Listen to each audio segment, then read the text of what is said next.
Okay. Welcome back, everyone. You've been listening to All About Healing. I'm your host, Emily Francis, and it is time for Emily's Energy Corner. And I have a lot to say today. First of all, we just had the most amazing Ayurvedic chef named Divya Alter, and she is a award-winning chef. She owns Divya's Kitchen out there in Manhattan. So if you are in New York and you haven't eaten at Divya's Kitchen, run. Don't walk. Run to her restaurant and go and eat a fabulous meal. And then I want you to shoot me an email and tell me if you ate a meal there. Emily A. Francis, A like Apple, Emily A. Francis at gmail.com. Shoot me an email and tell me what you ate and how delicious it was, because I am insanely jealous that you guys that are in New York get to go and share this. And also, Divya and her husband teach cooking classes, Ayurvedic cooking classes, and people come in from all over the world because it's the long program, the 250-hour program is once a month. So I'm going to look into that myself. There's something really powerful about Ayurvedic medicine and food, the way that they look at the body, that I really just stand on the outside looking in, and I have very small amount of information. But I do know that people that subscribe to this particular lifestyle are very, very healthy. And also, I don't know that I've ever met anyone that really lives this Ayurvedic lifestyle that isn't profoundly calm. There's a certain centering and balance in their body, and it's also due because of the fact that most people, Ayurvedic practitioners, also practice yoga. And there are 5 elements to a proper yoga lifestyle that they subscribe to, and that is proper asana, which is the yoga practice, the physical practice, proper meditation, proper diet, which would be the Ayurvedic diet, proper mindset, your proper attitude, and proper rest, your sleep. And those are things that I've been looking into more and more lately, of the balance of proper rest, proper mindset, the balance that we can come into. And it's interesting, I'm under contract and I'm writing the next book for Llewellyn Worldwide, and right now it doesn't have a title that's set yet. But the last book that I wrote was about why do we carry pain where we carry pain, and that was The Body Heals Itself book. This book, this upcoming book, is more about how do we approach our healing when we are tasked with having to shift some part of our life. And this book really covers a wide gamut, because for me it was recovering myself from really severe anxiety and panic, and it was also about how did I recover my child from an autism diagnosis to where they removed her diagnosis completely, because that is nothing short of miraculous. But I used the same approach in both of our healings, myself and my child. I used the same way that we could heal the whole entire body in full. And the way that I look at the body is not just who you are and what you see in the flesh and getting those tests. You have to get those tests, no doubt about it. You got to know where you're starting from. You have to know what the issue at hand is that you're trying to overcome. So that is the physical wellness, the physical realm of our body, and understanding it. And that is including your doctors and including the proper testing, lab work, x-rays, scans, whatever you need to do to get the proper diagnosis so that you know where your starting point is. And then, to me, it's going deeper and working with your emotional body and your energetic body. And the emotional and the energetic, they're not the same thing, but they're very, very closely related. And then your spiritual body.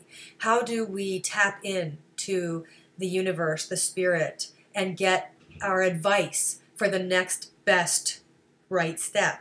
Because when I was working to recover my child, I knew that I was going to be able to do more than the average person, because I knew that I was already in the healing fields, and I knew that there were a lot of healing avenues and opportunities that the mainstream is never going to see. So I already knew that I was going to be able to find the best possible opportunities for her to heal. But I didn't go in thinking, I'm going to get this reversed. I'm going to get her into full recovery to where the developmental pediatrician that diagnosed her is going to look at me and say, oh my gosh, what have you done? This is a miracle. She doesn't meet any criteria anymore for any level of the autism spectrum. And now she's in a regular school with no special needs services whatsoever, no therapies, nothing. And honestly, when you meet both of my kids and you've heard one of their stories, people look at me now and go, which child is the one that you're talking about? And that's amazing. But that's the power of our bodies, because we have the capacity to heal in ways that people just don't give you hope for enough.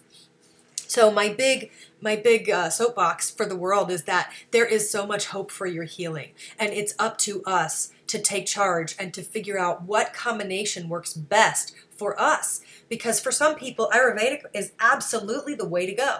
For other people, acupuncture and Chinese medicine and the way that they view food is the way to go. For other people, it is a surgery, and don't feel bad for that. And for other people, it's a medication, and it can change your life. And you know, it's interesting. I've been in high time writing mode, so I'm coming into this energy corner today with, I have been writing so many thought-provoking ideas down in my book. But one of the things that I'm talking about is that there is always an alternative way. There's always another way. So whatever the end goal is for your healing, and you don't have to be sick, it's a shift of any kind. So any kind of healing that you are needing to attain, there are always more than one way to get there, but you can still get there. So for some people, it is a surgery, and you will get there. And for other people, it's a completely different route. But I just don't believe that we can shut down one route and then not have an alternate way. And I don't believe that our bodies, that are such massive, amazing machines, don't understand or respond to different healing paths, because that's not true. It does. You just have to figure out which way your body responds the best, and which way fits into your lifestyle, and which way allows you to have that opportunity to pursue the avenue to your healing. So I'm getting past a little cold, so forgive my sinusy sound. But this weekend, I had a mountain retreat with 9 other people in the healing realm that I wanted to pick their brain and use for my research for the next coming book. And it was interesting because I had 2 acupuncturists, and I had 3 or 4 massage therapists, 2, me and myself, and another person that specialized in the lymphatic drainage, a spiritual counselor for addiction medicine. I had a friend who's a nurse and also a massage therapist, and she's got a degree in psychology. And there's somebody else. Oh, my naturopath. I can never forget him. He's the best. My naturopath came as well. I didn't bring an Ayurvedic practitioner because I don't have anybody to pull from that would have come to the mountains. And honestly, it's until I started doing these radio shows, the last couple weeks when we had Lisa Coffee on, and then today with Divya, it made me realize how huge of an opportunity Ayurvedic presents for the body to heal itself that I've missed, quite frankly. So there's such beautiful healing practices. There's different healing practices in Bali, which we had Ilona Selke, the Dream Big. She has a yoga ashram in Bali, and she talked about different healing. I've learned so much from interviewing people on this show, and for the show to be about healing. But the one thing that I keep coming back to is that your body has more than one opportunity and way in which it can heal itself. Because at the end of the day, no matter who you see or what you learn, it has to happen on the inside of your body with every fiber of your being to agree that it wants to heal or shift or change or open up. That's the end thing, is that it still begins and ends with you. And it begins and ends with you and your relationship to your higher self, or to spirit, or to God, or however you want to word it. I don't have an attachment to who your words are to, but I do have an attachment or hope that you don't think you're going through this alone, because you are not alone, and you never were, and you never will be. And I'm not alone, and I never was, and I never will be. And for me, I recovered my child because Spirit led me to the right places and the right people at the right time. And it's because I kept quiet during the process. I didn't go running around asking for a lot of people to give me their guidance, because you can easily get lost in a sea of voices that are not your own and that are not necessarily better trained than you. So I did a lot of meditation and prayer and contemplation during that time. And my prayer constantly was, please open the door and I will follow.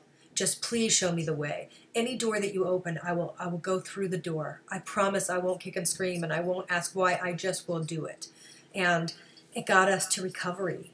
And there are the changes. When I look back, Facebook does those videos where a couple years ago you did this, and I would look back at these videos, and now I can see so clearly the diagnosis and the spectrum issues, and we don't have them anymore. That doesn't mean that we're perfect. I still always stay ahead of things. So we still go to craniosacral therapy every month, and we still go to NAET every other week or every 3 weeks. I stay ahead. We still do the alternative therapies that gave her the recovery, and I'm still very mindful with her and her practices. And honestly, even taking a musical instrument opened that brain up in a beautiful way. And it's not about autism. My book isn't about autism or any kind of particular illness. It's the fact that we aren't given enough hope for our healing. But the truth is that our bodies are amazing and very capable of healing. So that's the message today from Emily's Energy Corner, is that please, please know that your body is magic.